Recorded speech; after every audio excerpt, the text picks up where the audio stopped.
So hello friends, how are you? Hope you all well.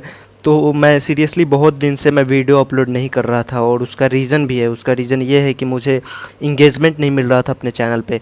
जी हाँ, 10 views, 20 views, 30 views पे ही मेरा आके videos अटक जा रहा था, क्योंकि अब पता नहीं क्यों। मैं मेहनत तो पूरा कर रहा था, बट मैं हार नहीं मानूंगा। अब जो मैं सीरीज़ स्टार्ट किया था क्लास 8th मैथ का, उसको मैं क्लोज़ कर रहा हूँ और मैं क्लास 11th का स्टार्ट करने वाला हूँ। 11th मैथ्स का, क्लास 11th मैथ्स का मैं न्यू सीरीज़ स्टार्ट कर रहा हूँ। और जिसमें कि मैं एक और चीज़ ऐड ऑन करना चाहता हूँ कि उसमें मैं वीडियो ऑन करके पढ़ाऊँ। जी हाँ, ताकि कॉन्सेप्ट्स जो हैं वो काफ़ी अच्छे से आप लोगों को समझ में आए और मैं समझा सकूँ। तो मैं ये कोशिश कर रहा हूँ कि उसमें अपना वीडियो भी मैं ऐड ऑन करूँ। जी हाँ, तो अगर आप लोग क्लास 11th में हो तो प्लीज़ आप लोग इस चैनल पे बने रहना। बहुत जल्दी वो सीरीज भी मैं स्टार्ट करने वाला हूँ। तो अभी जो है, अभी नॉर्मली बीसीए, जो लोग बीसीए कर रहे हो, ग्रेजुएशन कर रहे हो, फर्स्ट ईयर का फर्स्ट सेमेस्टर का फाइनल एग्ज़ाम होने वाला है। कब होने वाला है?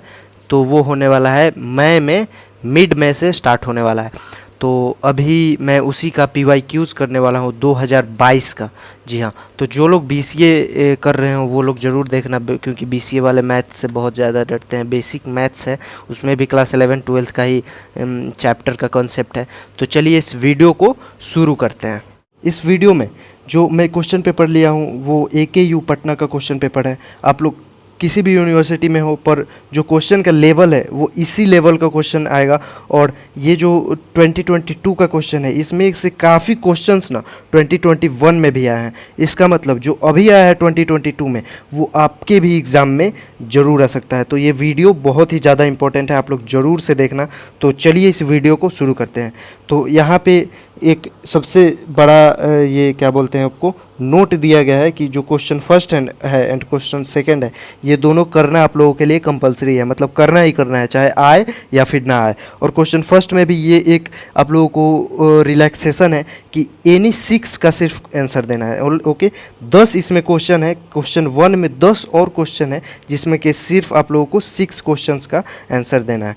तो क्वेश्चन फर्स्ट में A और C को मैं छोड़ दे रहा हूँ, क्योंकि इसमें भी मुझे डाउट है। ओके, क्वेश्चन B की तरफ अगर हम बढ़े तो लिखा है find the number of positive integers lying between 1 and 100 divisible by 2 and 3। Okay, 1 और 100 के बीच कितने नंबर्स हैं जो कि 2 और 3 से डिविजिबल हैं? तो इसका कॉन्सेप्ट कुछ ऐसे होता है कि हम लोग पहले लिख देंगे number of positive integer divisible by 2। Okay, 2 से डिविजिबल कितने नंबर्स हैं, और इसको 100/2 और इसको ग्रेटेस्ट इंटीजर में लिखेंगे। ग्रेटेस्ट इंटीजर मतलब अगर आप पढ़े होंगे क्लास 11 तो पता रहेगा कि इसमें पॉइंट में वैल्यू नहीं आता है। अगर पॉइंट में भी रहेगा तो इसे सिंपली नंबर में कैलकुलेट कर देगा। जैसे कि अगर इसमें 2.3 होगा तो ग्रेटेस्ट इंटीजर के बाहर आ जाएगा तो 2 आ जाएगा। ओके, सिंपली आप यही समझो। और आगे हम 3 से भी डिविजिबल करें तो 3 से भी 100 डिवाइडेड बाई 3 तो ये लगभग 33 आएगा। और आप लोग बोलेंगे कि ये 6 कहाँ से आ गया? जी हाँ, ये भी एक कॉन्सेप्ट सी है। इसी में कॉन्सेप्ट है कि 2 मल्टीप्लाइड बाई 3, इसका जो मल्टीप्लिकेशन आएगा उसका भी डिविजिबल हम लोग फाइंड करेंगे और उसका हम लोग निगेटिव कर देंगे। अगर 3 नंबर होता तो तीनों नंबर का मल्टीप्लिकेशन फाइंड करके यहाँ पे ऐसे ऐसे और भी नंबर लिख सकते थे। वो 2021 वाले क्वेश्चन PYQ में है, वो भी मैं बताऊंगा, तो वो भी आप लोग देखना। ओके, अब जो फाइनल फॉर्म आएगा वो होगा number of positive integer divisible by 2 and 3 are 50 + 33 - 16। ओके, जो इन दोनों का मल्टीप्लिकेशन होगा ना उसको निगेटिव कर देंगे यहाँ पे, और जो क्वेश्चन जो आंसर आएगा वही हो जाएगा हमारा आंसर, जो नंबर आएगा वही हो जाएगा हमारा आंसर। अगर आप लोगों को ये समझ में नहीं भी आया है तो कोई बात नहीं, मैं एक और वीडियो बनाऊंगा। 2021 में भी यही क्वेश्चन पूछा है, तो वहाँ से आप लोग सीख लेना। अगर तब भी नहीं आया तो ये क्वेश्चन चुपचाप छोड़ देना, क्योंकि 10 में से 6 ही आप लोगों को बनाना है। तो चलिए अब नेक्स्ट क्वेश्चन की तरफ बढ़ते हैं। तो नेक्स्ट क्वेश्चन यानी क्वेश्चन डी में ये पूछा है for a set A the power set is denoted by 2 के पावर ए इफ़ ए बराबर something find all subsets of 2 के पावर ए। अगर यहाँ पे पूछता find number of subset present in 2 के पावर ए, तो ये इसमें ये हो जाता, यानी 2 के पावर ए क्या है? Number of elements present in A. तो नंबर ऑफ एलिमेंट्स कितना एलिमेंट्स है ए में? तो 3 है। 2 के पावर 3 क्या हो जाता? 8। तो यही सिर्फ हो जाता है आंसर। अगर पूछा होता find only numbers of subset present in 2 के पावर ए, बट इसमें क्या पूछा है? फाइंड ऑल द सबसेट्स, यानी सबसेट्स को भी आप लोगों को निकाल के बताना है। ओके, तो चलिए अब हम लोग निकालते हैं। तो सबसेट्स 2 के पावर ए क्या हो जाएगा पहला सबसेट? पहला सबसेट फाई होता है, किसी भी सेट का पहला सबसेट फाई ही होता है। ओके, फाई मतलब आप लोगों को पता होगा, पढ़े होगे तो। चलो अब पहला क्या हो जाएगा? पहला 5 हो जाएगा, फिर 6 और 7, 3 एलिमेंट है ना, तो पहला 5, दूसरा 6, 6 में 2 ब्रैकेट लगेगा क्योंकि पहले ही से ही इसमें एक ब्रैकेट है, 7 और 5,6। ओह,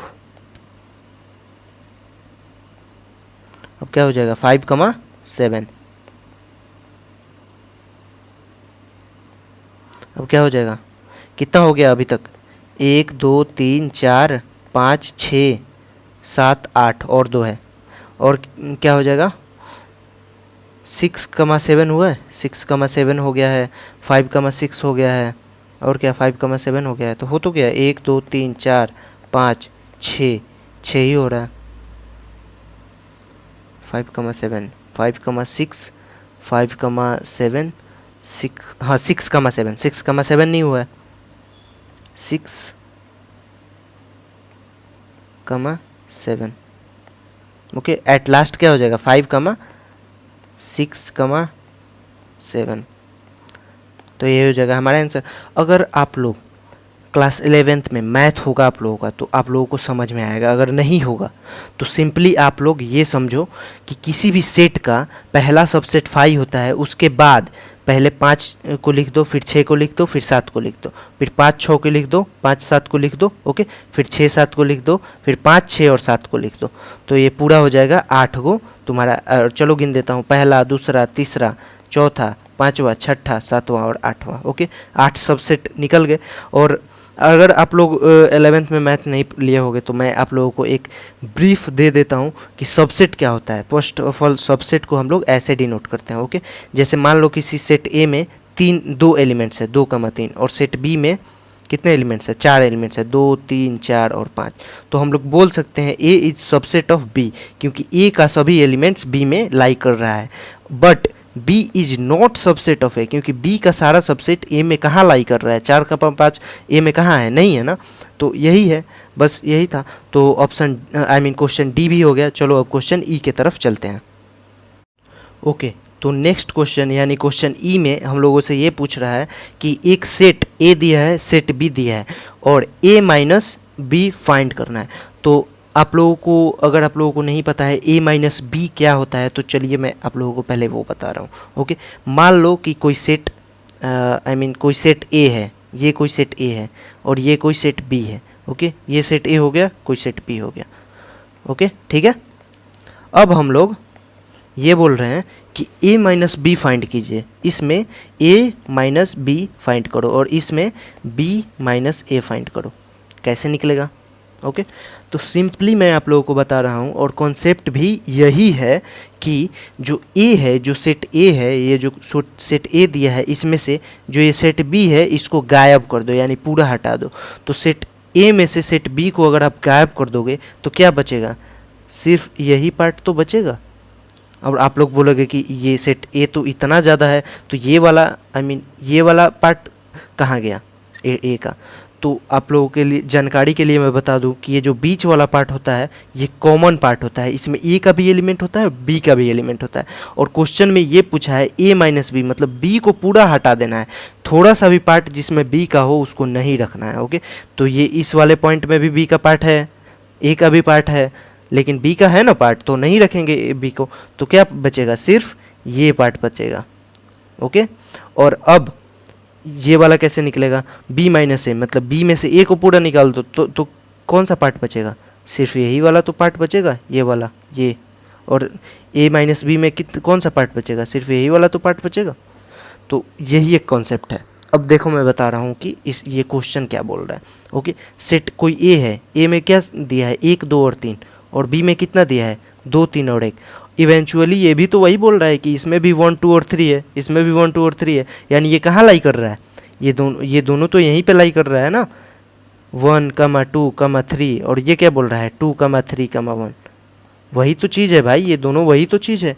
तो ये वाले पार्ट को तो लेना ही नहीं है। ओके, अगर इसमें क्वेश्चन में ये रहता, मैं आप लोगों को पूरा मैं अच्छे से बता रहा हूँ, 2,3,1,2,3,4 अगर रहता तो वो जो 4 है ना वो यहाँ पे रहता, और 1,2,3 ना यहाँ पे रहता, यहाँ पे। ओके, तो अगर अगर ऐसा रहता क्वेश्चन और a माइनस बी पूछता तो इसका आंसर 4 आता, ठीक है ना, क्योंकि 4 इसके अंदर लाई कर रहा है, इसके अंदर लाई कर रहा है। ओके, 4 इसके अंदर लाई कर रहा है, और यही तो है a माइनस बी।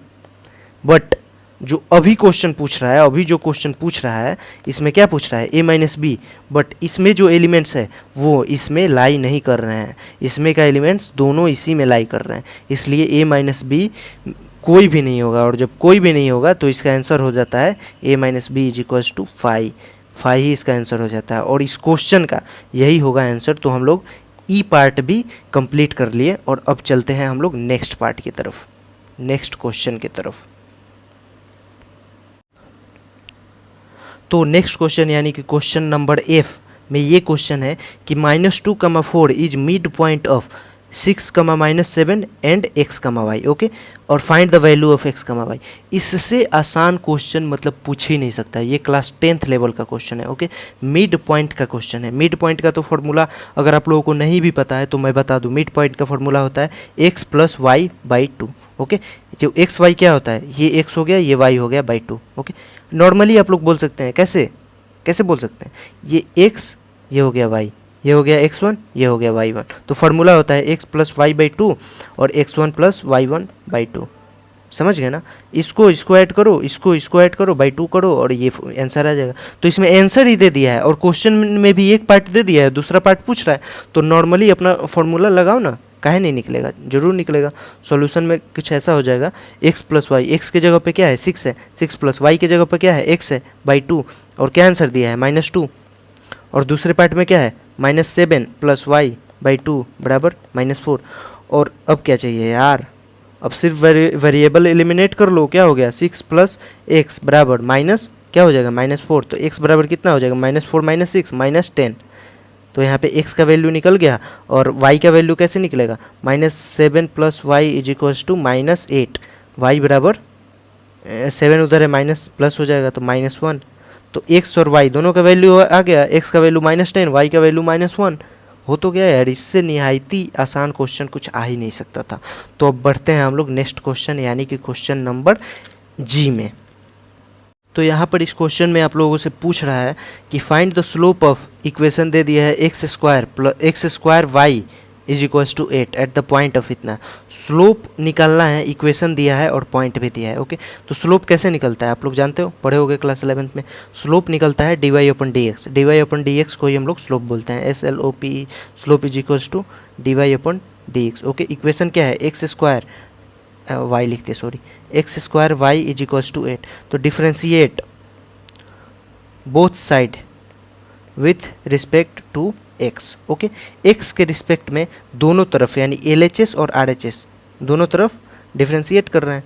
तो डी ऑफ क्या x² into y/dx is equals to क्या हो जाएगा, डी ऑफ 8/dx। तो यहाँ पे प्रोडक्ट रूल लगेगा, तो पहले वाले का डिफ्रेंशिएट क्या हो जाएगा, 2x इंटू dy/dx कर सकते हैं, नहीं, एक सेकेंड, प्रोडक्ट रूल लगेगा तो पहले इसका डिफ्रेंशिएट होगा, ये ऐसे ही रहेगा ना, और फिर प्लस इसका होगा और वो ऐसे ही रहेगा मतलब x² इंटू dy/dx। ओके, ऐसे होता है ना। और 8 का डिफ्रेंशिएशन क्या हो जाएगा, 0, कांस्टेंट का डिफ्रेंशिएशन 0 ही होता है। ओके, समझे ना। तो यहाँ पे dy/dx को एलिमिनेट करना है, तो dy/dx is equals to -2xy/x²। तो x से एक x कट जाएगा और dy/dx क्या आ जाएगा, -2y/x। और अब क्या, y और x तो दिया ही है और हम लोगों के में पॉइंट भी दिया है, तो dy/dx at the point of क्या दिया है, पॉइंट कितना दिया है, 2,2 दिया है, एट द पॉइंट 2,2। x का भी मान 2 है और y का भी वैल्यू 2 ही है, तो -2, y का वैल्यू मल्टीप्लाइड बाई 2, x का वैल्यू कितना है, 2 से 2 गया, इवेंचुअली आंसर कितना आ जाएगा, -2, यही हो जाएगा आंसर। ओके, समझ गए ना। अगर आप लोग नहीं समझे तो एक बार और मैं जल्दी से बता दूं, स्लोप क्या होता है dy/dx, और हम लोग को फाइंड भी करना है dy/dx at the point of 2,2। ओके। तो ये इक्वेशन क्या दिया है, X square into Y is equals to 8, differentiate both side with respect to X जब किए तो यहाँ पे प्रोडक्ट रूल लग जाएगा क्योंकि दो वेरिएबल है। ओके, और कांस्टेंट जो है, कांस्टेंट का डिफ्रेंशिएशन तो जीरो ही होता है, और प्रोडक्ट रूल लगेगा तो पहले वाले का डिफ्रेंशिएशन होगा एक्स स्क्वायर के क्या हो जाएगा 2x, और दूसरे वाले का ज्यों कहते हैं वही रह जाएगा। फिर दूसरे वाले का डिफ्रेंशिएशन होगा तो dy अपन dx जैसे का तैसा लिख दिए, और पहले वाला सेम ही रह जाएगा। ओके, और यहाँ से dy अपन dx को एलिमिनेट किए तो कुछ ये आया, और x से x गया और वेरिएबल आ गया y और x, जो कि पॉइंट भी दिया है, और पॉइंट को इसी के स्थान पे पुट करो, जो आंसर आएगा, जो नंबर आएगा वो हमारा आंसर हो जाएगा। ओके, तो अब बढ़ते हैं हम लोग नेक्स्ट क्वेश्चन, यानी कि क्वेश्चन नंबर एच पे। Okay, find the second. Okay, question number H पे, तो चलो इस क्वेश्चन को करते हैं। तो इस क्वेश्चन में ये पूछ रहा है find the second derivative of e के पावर एक्स। ये भी बहुत ज़्यादा आसान है, अगर आप लोग क्लास 12th को अच्छे से पढ़े होंगे तो क्वेश्चन नंबर एच का आंसर मैं यहीं पे लिख दे रहा हूँ। एच, रुको मैं इसका साइज़ थोड़ा सा मैं छोटा कर लूँ क्योंकि यहीं पे बना दे रहा हूँ, बहुत छोटा क्वेश्चन है। तो क्वेश्चन नंबर एच का सॉल्यूशन कुछ ऐसा हो जाएगा कि डिफ्रेंशिएशन ऑफ ई के पावर एक्स क्या होता है विथ रिस्पेक्ट टू एक्स, ई के पावर एक्स ही होता है। ई के पावर एक्स का डिफ्रेंशिएशन तो ई के पावर एक्स ही होता है, और सेकेंड डिफ्रेंशिएशन ऑफ ई के पावर एक्स भी ई के पावर ई के पावर एक्स ही होगा।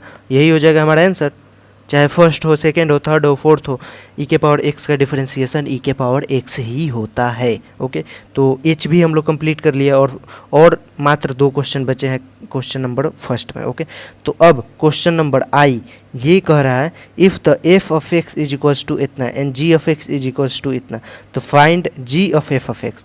ये भी बहुत ही आसान है, जी ऑफ एक्स में ये पुट कर दो। ओके, बट यहाँ पे एक हम लोगों को बहुत ही अच्छा चीज़ दिख रहा है। क्या चीज़ दिख रहा है बोलो?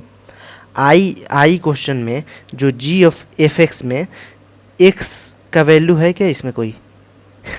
है ही नहीं यार, तो पुट क्या करोगे एफ ऑफ एक्स का वैल्यू इसमें? ये तो ऐसे ही आप लोग बना के लिख देना है। आप लोग कुछ बना के ऐसे लिख सकते हो कि there is not any variable in G of X. Okay, G of X में कोई वेरिएबल दिख रहा है? सिर्फ कॉन्स्टेंट ही है ना, 5 वेरिएबल थोड़ी है।